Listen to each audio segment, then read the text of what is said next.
بسم اللہ الرحمن الرحیم۔ دل کی ہدایت، کہ انسان کا دل سیدھی راہ پر ہو، یہ دل کی ہدایت تمام کے تمام نیک اعمال کی جڑ، ہر توفیق کی شروعات اور یہ ہر خیر کا دروازہ ہے۔ اللہ رب العزت قرآن پاک میں فرماتا ہے وَمَن يُؤْمِن بِاللَّهِ يَهْدِ قَلْبَهُ، جو اللہ تعالیٰ پر ایمان لے آتا ہے اللہ رب العزت اس کے دل کو ہدایت عطا فرما دیتا ہے، یعنی اس کے دل کو اللہ تعالیٰ سیدھا راستہ دکھا دیتا ہے، اس کے دل کو سیدھے راستے پر چلا دیتا ہے، اس کے لیے سیدھی راہ پر چلنا آسان ہو جاتا ہے۔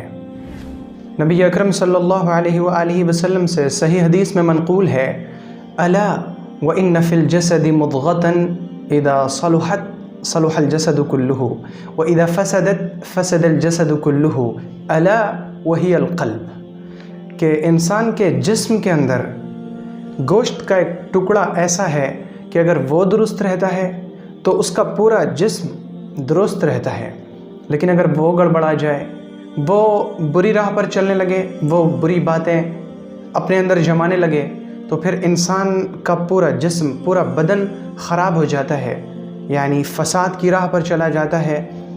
الا وہی القلب، بے شک وہ دل ہے۔ یقین کریے کہ انسان کی دنیا کی کامیابی اور انسان کی آخرت کی کامیابی یہ ڈیپینڈ کرتی ہے اس چیز پر کہ اس کا دل کیسا ہے۔ اگر اس کا دل درست ہے، صحیح اور سالم ہے، اپنے اندر اچھی چیزیں رکھتا ہے، اچھی باتیں جماتا ہے، اپنے اندر سے بری چیزوں کو باہر نکال دیتا ہے، وہ شخص دنیا میں بھی کامیاب ہے اور وہ شخص آخرت میں بھی کامیاب ہے۔ اللہ رب العزت نے فرمایا ان فی ذلک لذکری لمن کان لہ قلب، یقیناً اس میں نصیحت ہے ان کے لیے جن کے پاس دل ہیں۔ ہر انسان کے پاس دل ہے، لیکن دل دو طرح کے ہوتے ہیں۔ ایک وہ دل جو ایمان سے روشن ہو، وہ دل جس میں ایمان کی شمع جلی ہوئی ہو، وہ دل جس کے اندر ایمان موجود ہو، جس کے اندر صلاح، فلاح، تقوی، اللہ کا خوف، اللہ رب العزت کا ڈر، اللہ کی محبت، لوگوں سے محبت، لوگوں کی ہمدردی ہو۔ اور دوسرا وہ دل ہے جس دل کے اندر کفر ہو، نفاق ہو، یعنی منافقت ہو، کہ انسان کرے کچھ، اندر سے کچھ ہو، اوپر سے کچھ ہو، اس کے دل میں حسد ہو، ریا ہو، بغض ہو، دوسروں کی دشمنی ہو، کینہ ہو، دوسروں کو نیچے گرانا ہو، تو یہ دل ہے وہ دل جو خراب دل ہے۔ تو دل دو طرح کے ہوئے، ایک اچھا دل جس کے اندر ایمان اور ایمانی چیزیں موجود ہوں، اور دوسرا برا دل جس کے اندر کفر و نفاق، بدعقیدگی یعنی عقیدے کی خرابیاں موجود ہوں۔ تو ہمیں یہ دیکھنا ہے کہ ہمارا دل کیسا ہے۔ اگر ہمارے دل کے اندر ایمان ہے، ایمان کی چیزیں ہیں، تو پھر یقین کیجئے کہ آپ کا دل بالکل صحت مند ہے۔ لیکن اگر ہمارے دل کے اندر کفر و نفاق اور بدعقیدگی اور ایسی چیزیں جس سے اللہ رب العزت منع فرماتے ہیں وہ چیزیں ہیں، تو پھر ہمارے دل بیمار ہیں۔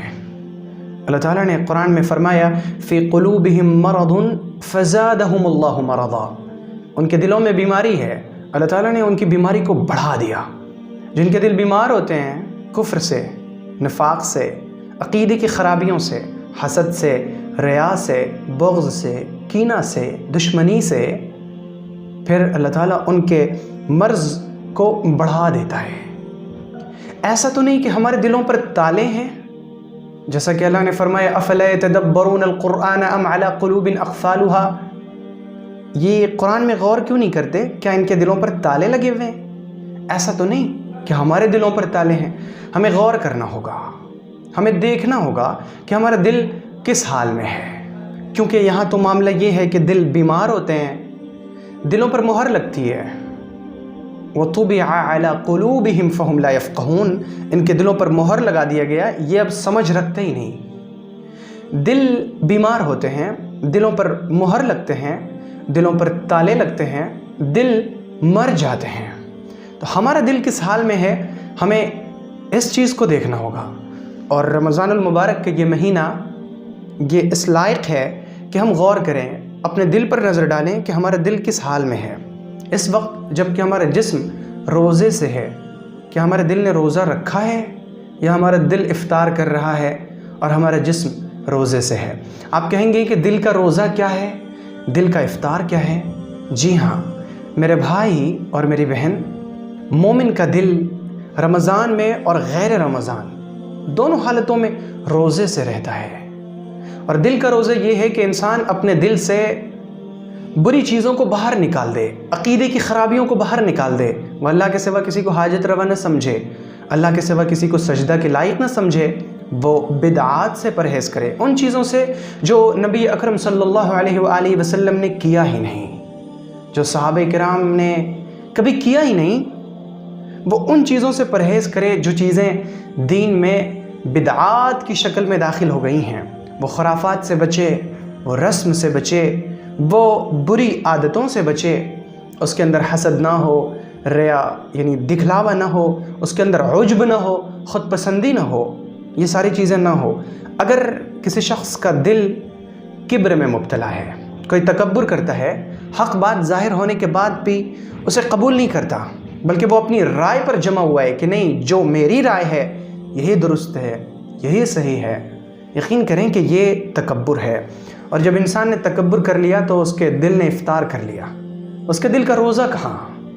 دل کا روزہ تو تب ہوتا جب یہ تکبر سے بچتا، اس کے دل کے اندر کبر نہ ہوتا، تکبر نہ ہوتا، یا اپنے آپ کو بڑا نہ سمجھتا، دوسروں کو چھوٹا اور حقیر نہ سمجھتا۔ کسی شخص نے دوسرے کو یوں سمجھ لیا کہ یہ مجھ سے کمتر ہے، مجھ سے حقیر ہے، یقین کریں کہ اس کے دل نے افطار کر لیا، اس کے دل کا روزہ ٹوٹ گیا۔ دل کا روزہ تو یہ تھا کہ وہ دوسروں کو اپنے سے بہتر سمجھتا، اور اگر اپنے سے بہتر نہیں سمجھ سکتا ہے، کم از کم اپنے برابر سمجھتا، وہ کچھ نہ سمجھتا، کم از کم دوسرے کو حقیر تو نہیں گردانتا۔ تو دل کا روزہ یہ ہے کہ ہمارا دل تکبر سے خالی ہو۔ دل کا روزہ یہ ہے کہ ہمارا دل اللہ رب العزت کی اسماء، اللہ کی صفات میں غور کر رہا ہو۔ ہمارے دسترخوان پہ چیزیں آتی ہیں، آپ ذرا افطار کے وقت غور کیجئے کہ آپ کے دسترخوان پر جتنی چیزیں ہیں، اللہ رب العزت کی کتنی نشانیاں اس کے اندر ہیں۔ آپ انار کو لے لیں، آپ سیب کو لے لیں، آپ کسی بھی پھل کو لے لیں، آپ غور کریں اس میں اللہ رب العزت نے کیسی پروگرامنگ کی ہے، کس طرح سے ایک بیج میں، چھوٹے سے بیج میں اللہ تعالیٰ نے یہ ساری چیزیں فیڈ کر دیں کہ تمہیں زمین کے اندر جانا ہے، پھر تمہیں کچھ دن مٹی کے نیچے دفن رہنا ہے، پھر تمہارے اندر سے پودا نکلے، اور پھر وہ پودا پانی پا کر، سورج کی روشنی پا کر، ہوا پا کر بڑھتا جائے، اور بڑھنے کے بعد پھر تمہارے پتے اس طرح سے ہوں، تمہاری ڈالیاں ایسی ہوں، پھر تمہارے اندر اس طرح کا پھل ہو، اور اس کے اندر اگر بیج ہو تو پھر اس بیج کے اندر بھی تم اس پروگرام کو ڈال دینا۔ آپ ذرا غور کیجئے نا کہ یہ اللہ تعالیٰ کی کیسی شان اور کیسی قدرت ہے کہ اس نے چھوٹی سی چھوٹی چیز میں کیا کچھ نہیں رکھ دیا۔ انسان کی عقل اس کا احاطہ کرنے سے عاجز ہے کہ اللہ تعالیٰ نے چھوٹی سی چیز سے اتنی بڑی بڑی چیزیں کیسے تیار کر دیں۔ ہم غور کیا کریں تو ہمارے دل کا روزہ یہی ہے کہ ہم اللہ تعالیٰ کے اسماء میں، اللہ کے ناموں میں، اللہ کی صفات میں ہم غور کیا کریں۔ اور جیسے ہی دل شیطانی چیزوں میں غور کرنے لگتا ہے، شیطان کے راستے پر چلنے کی نیت اور اس کا ارادہ کرنے لگتا ہے، اس کے دل کا پھر روزہ ٹوٹ جاتا ہے۔ دل کا روزہ یہ ہے کہ ہمارا دل اللہ، اس کے اسماء، اس کے ناموں اور اس کے صفات کے اندر غور کر رہا ہو۔ مومن کا دل روزے سے تب ہوتا ہے جب اس کا دل عجب سے خالی ہو۔ عجب یعنی خود پسندی، کسی بھی کمال کو اپنی طرف منسوب کر دینا۔ میں نے نماز پڑھی، پھر میں سوچوں نماز تو میں نے پڑھی، اور یہ نہ سوچوں کہ اللہ تعالیٰ نے مجھے توفیق دی تو میں نے نماز پڑھی۔ میں یہ نہ سوچ کر یہ سوچنے لگوں کہ نماز میں نے پڑھی ہے، میں نے ارادہ کیا، میں نے چاہا تو میں نے نماز پڑھ لی، میں نے اللہ کی راہ میں کچھ صدقہ کیا، خیرات کیا، نیک کام کیا، میں نے صدقہ جاریہ میں حصہ لیا، پھر میں یہ سوچنے لگوں کہ میں نے کیا، یہ میرا کمال ہے۔ یہی ہے عجب، خود پسندی۔ نیک کام جب بھی ہوں، انسان یہ سمجھے کہ یہ اللہ رب العزت کی توفیق ہے، یہ اللہ کا احسان ہے کہ وہ ہم سے کام لے رہا ہے۔ اللہ رب العزت ہم سے کام لے لے، یہی ہماری بہت بڑی خوش بختی ہے، ہماری سعادت ہے۔ منت منہ کہ خدمت سلطان ہمیں کنی، منت ازو شناس کہ بخدمت گزاشتد۔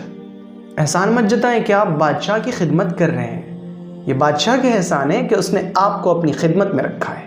اگر وہ چاہے تو آپ کو آپ کی خدمت سے سبکدوش کر دے، آپ کو چلتا کر کے وہ کسی اور کو لا کھڑا کرے، یہ تو اس کا احسان ہے کہ وہ اتنوں کے باوجود آپ کو چن رہا ہے۔ اگر آپ نماز پڑھ رہے ہیں، اگر آپ تلاوت کر رہے ہیں، اگر آپ تسبیح پڑھ رہے ہیں، اگر آپ روزہ رکھ رہے ہیں، اگر آپ نفلی عبادتوں کا اہتمام کر رہے ہیں، اگر آپ صدقات کر رہے ہیں، اگر آپ روزے دار کو افطار کرا رہے ہیں، آپ جو بھی نیکی کر رہے ہیں، ذرا سوچئے نا کہ کیا دنیا کے اندر مالداروں کی کمی ہے؟ کیا دنیا میں صحت مندوں کی کمی ہے؟ کیا دنیا میں عقل مندوں کی کمی ہے؟ نہیں۔ تو پھر اللہ رب العزت نے آپ کو کیوں چنا؟ آپ کو اللہ تعالیٰ نے کیوں چنا؟ کیونکہ وہ رب آپ کے ساتھ خیر کا ارادہ رکھتا ہے، وہ رب آپ کے ساتھ بھلائی چاہتا ہے، وہ رب چاہتا ہے کہ آپ جنتی ہو جائیں۔ اسی لیے اس نے ان تمام صحت مندوں، عقل مندوں، مالداروں اور بڑے بڑے عہدیداروں کے ہوتے ہوئے آپ کو چنا، آپ کو منتخب کیا۔ یہ اس کی توفیق ہے، یہ اس کا کرم ہے۔ وہ چاہتا تو کسی اور کو منتخب کر لیتا، کسی اور کو چن لیتا۔ تو ہم یوں سمجھا کریں نیکیاں کر کے کہ یہ میرا کمال نہیں، بلکہ یہ تو میرے رب کی توفیق ہے کہ اس نے مجھے اس لائق بنایا، اس نے مجھے ہمت دی، اس نے مجھے توفیق دی، اس نے خیر کے اسباب میرے لیے مہیا فرمائے تاکہ میں نیکی کی راہ پر چل سکوں۔ تو انسان کا دل روزے سے تب ہوتا ہے جب اس کا دل عجب سے خالی ہو، خود پسندی سے خالی ہو۔ اور اگر کسی نے یہ سمجھ لیا کہ یہ نیکیاں تو میں نے کی، یہ میرا کمال ہے، تو یہ عجب ہے، خود پسندی ہے۔ اور جیسے ہی انسان کے دل میں خود پسندی آتی ہے تو پھر اس کے دل کا روزہ ٹوٹ جاتا ہے۔ اسی طرح انسان کے دل کا روزہ یہ ہے کہ اس کا دل حسد سے خالی ہو۔ حسد یعنی دوسروں کی خوبی دیکھ کر یہ چاہنا کہ اس کی یہ خوبی ختم ہو جائے۔ کسی کے پاس بہت دولت ہے اور میں یہ چاہوں کہ یہ اتنا دولت مند کیوں ہے، یہ فقیر ہو جائے، یہ حسد ہے۔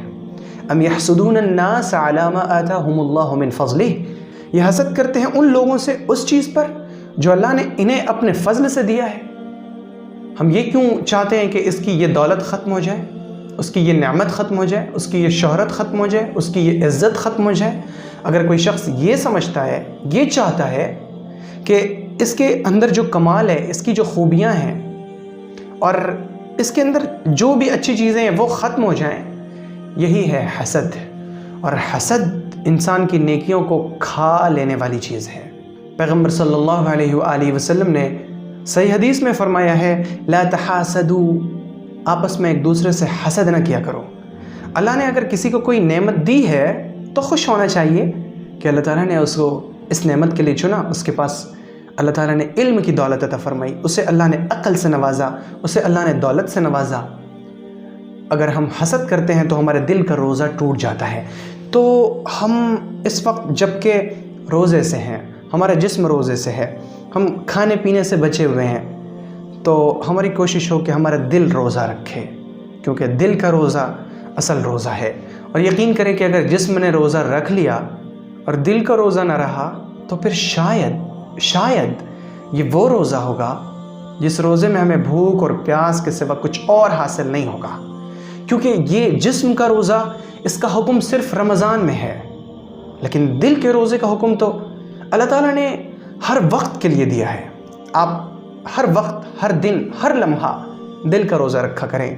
آپ کا دل کفر سے، نفاق سے، عقیدے کی خرابیوں سے، بدعتوں سے، حسد سے، کینہ سے، بخل سے، کنجوسی سے، اسراف سے، فضول خرچی سے، اب خواہشات کی پیروی سے اور اپنی رائے کو بڑا سمجھنے سے، عجب سے، خود پسندی سے، دکھلاوے سے، ان سب چیزوں سے پاک رہے۔ اور آپ کے دل میں ہو کیا؟